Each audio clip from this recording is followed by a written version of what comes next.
Assalamualaikum warahmatullahi wabarakatuh. Salam olahraga. Perkenalkan, nama saya Arti Julriansa dari Prodi FK Penjas Kesrek Unsri. Hari ini saya akan membahas materi tentang pola penyerangan dan bertahan dalam permainan sepak bola. Siapa yang penasaran? Lanjut ke video selanjutnya. Let's go. Permainan sepak bola terdiri dari dua tim yang masing-masing timnya beranggotakan 11 pemain inti dan beberapa pemain cadangan. Masing-masing tim bertujuan mencetak gol atau memasukkan bola ke gawang tim lawan.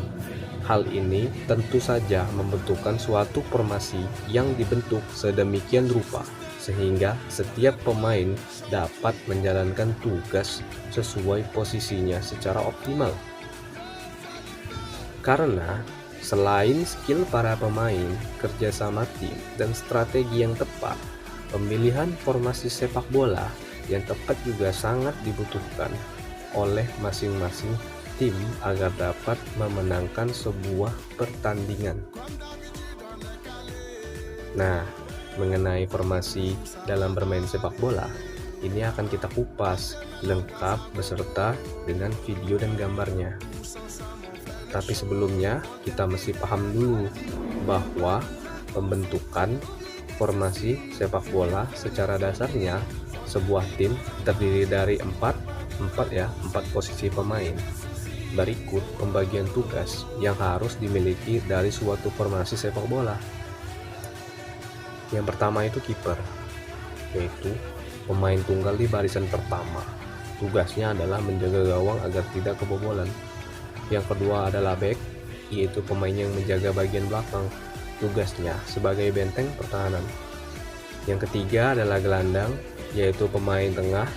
Tugasnya sebagai penghubung antara pemain yang di belakang dan penyerang. Nah, yang terakhir adalah penyerang, yaitu pemain di posisi terdepan. Tentu saja tugas intinya adalah mencetak gol, tapi sebenarnya tidak hanya terbagi ke dalam 4 posisi saja. Masih banyak pembagian posisi dari masing-masing posisi tersebut.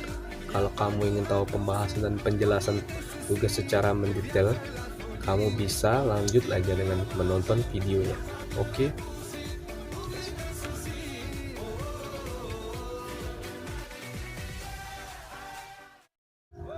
Formasi 4-3-3 merupakan formasi yang mengandalkan sebuah keseimbangan antara penyerangan dan maupun pertahanan. Formasi 4-3-3 lebih dikenal dengan istilah total football yang diperagakan oleh timnas Belanda, yaitu penguasaan bola dengan umpan-umpan pendeknya. Formasi 4-3-3 ini terdiri dari 4 pemain bertahan, 3 pemain tengah, dan 3 pemain depan.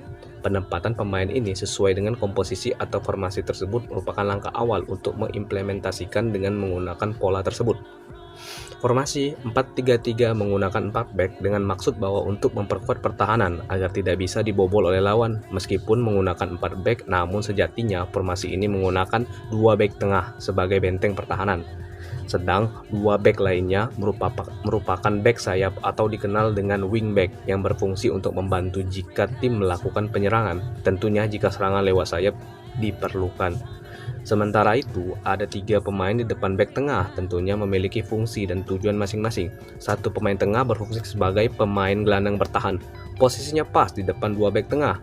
Tujuan pemain gelandang bertahan tentu sebagai pemutus serangan pertama jika lawan melakukan penetrasi dan tekanan terhadap timnya. Sedangkan 2 pemain tengah lainnya berfungsi sebagai gelandang serang dan juga sebagai playmaker atau pemain pengatur bola dan juga sebagai pengatur ritme permainan. Formasi 4-3-3 menggunakan 3 penyerang atau striker. Namun formasi ini menggunakan 1 striker murni yang berposisi di tengah. Sedangkan 2 pemain lainnya berposisi sebagai sayap kiri maupun kanan. Pemain sayap ini berfungsi untuk mengeksploitasi pertahanan atau mengacak-acak pertahanan lawan melalui 2 sisi saat menyerang. Selain itu, 2 pemain sayap ini sangat diandalkan terutama umpan-umpannya yang memanjakan bagi strikernya.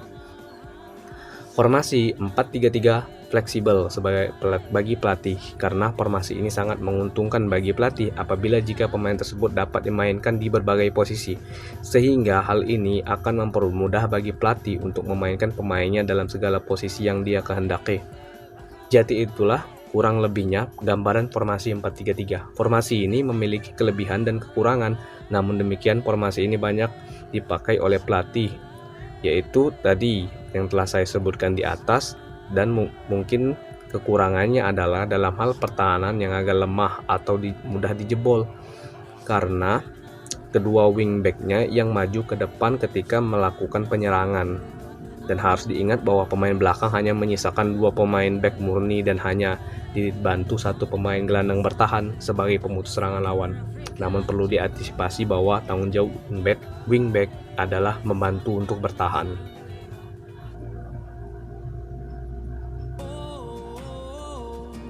Formasi 4-2-4 lahir di Inggris dan kemudian berkembang luas. Formasi 4-2-4 mendapat penghormatan dari negara Brazil karena tim nasionalnya berhasil menjadi juara dunia dengan menerapkan formasi ini pada tahun 1958. Nah, berikut cara melakukan formasi 4-2-4. Yang pertama adalah 4 pemain belakang merupakan pertahanan yang kuat.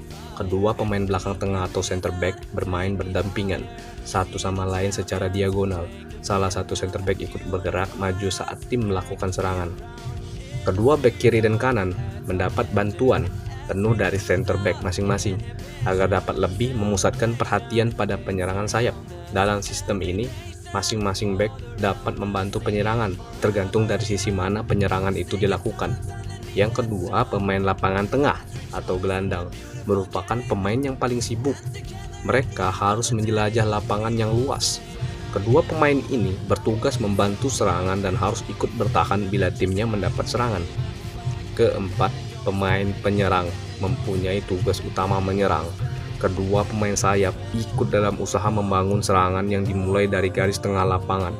Kedua pemain sayap harus menyadari posisi mereka, yakni dengan berlari menuju garis gawang lawan. Kedua pemain penyerang adalah 2 ujung tombak penyerang yang merupakan bahaya permanen bagi gawang lawan. Untuk mengacaukan pertahanan lawan, kedua penyerang tengah harus sering bertukar posisi dengan pemain lain, terutama pemain sayap yang akan menciptakan gol. Di samping itu, tugas lainnya adalah untuk membuka celah bagi pemain lainnya yang datang menyerang dari lapangan tengah. Pola pertahanan 4-4-2. Pola pertahanan ini terdiri atas 4 pemain belakang yang bermain rapat sehingga menutupi barisan pertahanan. 4 pemain tengah berfungsi ketika bertahan sebagai pengisi celah di antara setiap back, sehingga ketika dalam momentum serangan balik, para pemain bisa dengan mudah menutupi pergerakan dan umpan maupun syuting dari area pertahanan tim.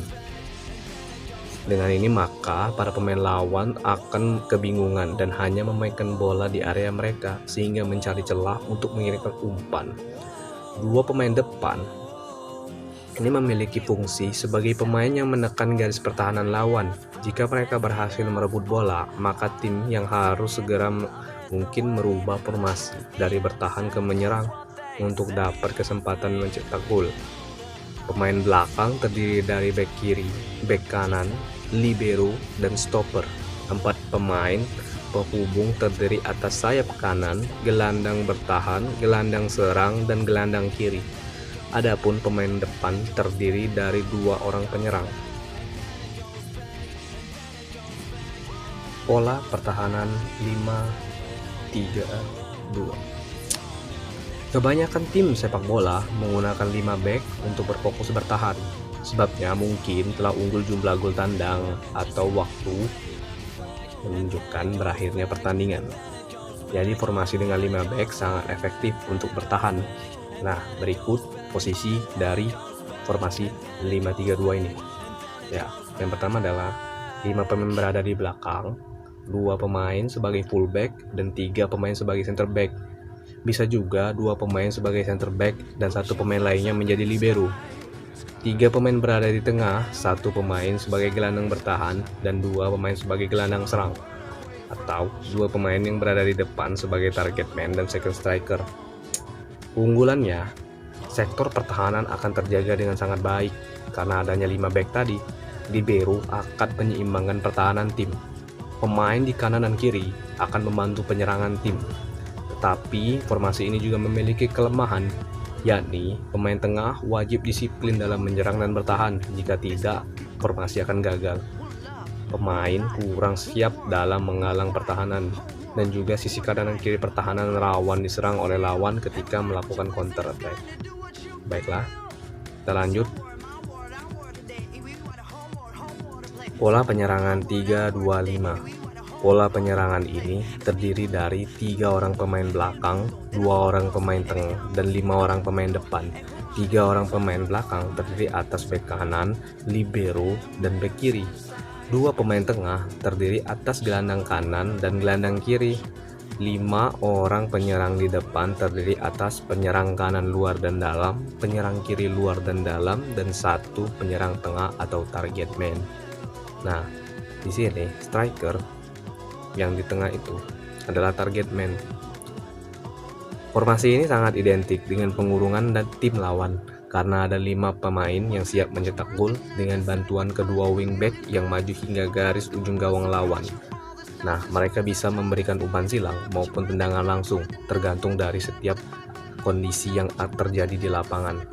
Nah, ada striker di tengah yang kita sebut dengan target man tadi yang siap menyambut, bahkan bisa juga sebagai pengecoh pertahanan lawan agar tertipu, lalu membuka ruang untuk pemain lain bisa mencetak gol. Formasi ini sangat erat dan khusus, sering digunakan oleh tim Juventus era Antonio Conte atau banyak sekali tim-tim Italia, bahkan di Italia tahun 2006. Nah, sekian video yang bisa saya jelaskan dan sampaikan. Lebih dan kurangnya saya mohon maaf. Semoga video yang saya buat ini bisa bermanfaat untuk kalian semua. Salam olahraga. Wassalamualaikum warahmatullahi wabarakatuh.